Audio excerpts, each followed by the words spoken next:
विशालापुरी में ही इंद्र के तप करती हुई दिति की सेवा की थी। तो विश्वामित्र ने श्री राम लक्ष्मण को बताया कि पूर्व काल में इक्ष्वाकु के परम धर्मात्मा पुत्र विशाल थे। उनकी माता अलम्बुषा थी और विशाल ने विशाला नामक पुरी बसाई थी। तो विशाल के पुत्र हेमचंद्र बड़े बलवान थे। उनके पुत्र सुचंद्र हुए और सुचंद्र के पुत्र ध्रुमाक्ष और ध्रुमाक्ष के पुत्र सृंजय और सृंजय के पुत्र सहदेव, सहदेव के पुत्र कुशाश्व परम धर्मात्मा थे।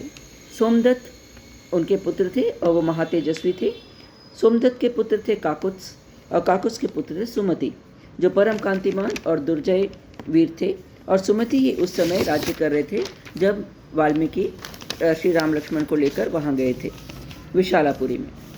तो विशालापुरी में राजा सुमति ने विश्वामित्र का भव्य स्वागत किया और दशरथ पुत्रों का विधि पूर्वक आतिथ्य सत्कार किया। विशालापुरी में एक रात बिताकर सवेरे उठकर मिथिला की ओर चल दिए। मिथिला में जनकपुरी की सुंदर शोभा की सब महर्षियों ने प्रशंसा की। तो मिथिला के उपवन में एक पुराना सुनसान आश्रम था, जहाँ पूर्व काल में महर्षि गौतम अपनी पत्नी अहल्या के साथ रहकर तपस्या करते थे। महर्षि गौतम की तपस्या भंग करने के लिए और देवताओं का राज्य बचाने के लिए एक दिन महर्षि गौतम की अनुपस्थिति में इंद्र उनका वेश धर के अहिल्या के पास आए। इंद्र को पहचानने के बाद भी अहिल्या ने इंद्र को नहीं रोका। तब इंद्र वापस जा रहे थे, तभी महर्षि गौतम आ गए और दोनों को शाप दिया। तो महर्षि गौतम के शाप के कारण आश्रम में रहकर भी अहिल्या किसी को तब तक न दिखाई देंगी जब तक श्री राम आकर उनका उद्धार नहीं करते। जब श्री राम लक्ष्मण विश्वामित्र के साथ गौतम ऋषि के आश्रम में प्रवेश किए तो देखा महा सौभाग्यशालिनी अहिल्या अपनी तपस्या से प्रकाशमान हो रही थी। श्री राम और लक्ष्मण ने बड़ी प्रसन्नता से अहिल्या के दोनों चरणों का स्पर्श किया और शास्त्रीय विधि के अनुसार अहिल्या का आतिथ्य ग्रहण किया।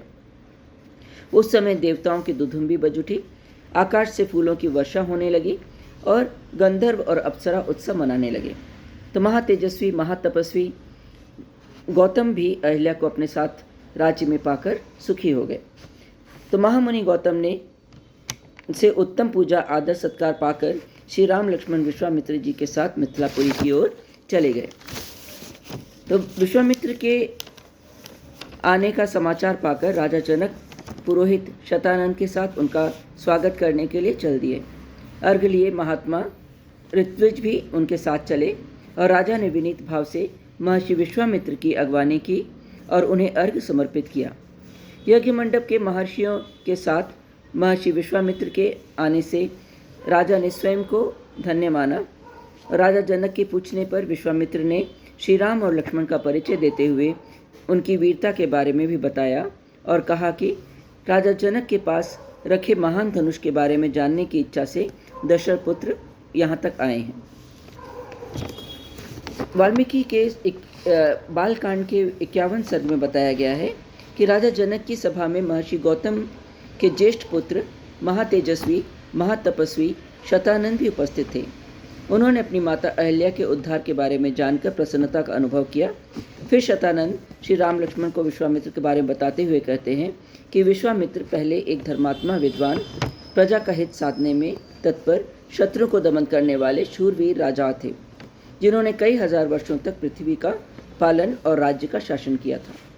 एक दिन वो अपनी सेना के साथ घूमते घूमते महर्षि वशिष्ठ के आश्रम आ पहुँचे।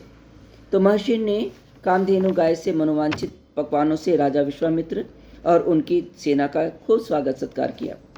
राजा विश्वामित्र ने कामधेनु को महर्षि वशिष्ठ से मांगा, बदले में बहुत कुछ देना चाहा। महर्षि वशिष्ठ के मना करने पर बलपूर्वक कामधेनु गाय को उन्होंने उनसे ले लिया। कामधेनु गाय बहुत दुखी हो गई और वह दौड़कर महर्षि वशिष्ठ के पास आ पहुंची और पूछा, क्या आपने मुझे त्याग दिया है? तब वशिष्ठ बोले, राजा विश्वामित्र अपनी सेना के साथ अधिक प्रबल हैं और बलपूर्वक कामधेनु को ले जा रहे हैं। कामधेनु ने महर्षि वशिष्ठ को याद दिलाया कि ब्राह्मण का बल दिव्य है और वह क्षत्रिय बल से अधिक प्रबल है। तब महर्षि वशिष्ठ के कहने पर कामधेनु गाय ने शक्तिशाली सेना उत्पन्न कर दी, जिन्होंने विश्वामित्र की सेना का नाश कर दिया। विश्वामित्र बहुत लज्जित हुए। पुत्र और सेना को खोने से उनका सारा बल और उत्साह नष्ट हो गया।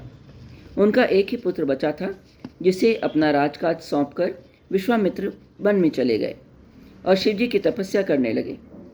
कुछ काल के बाद शिवजी ने प्रसन्न होकर उनसे वर मांगने के लिए कहा।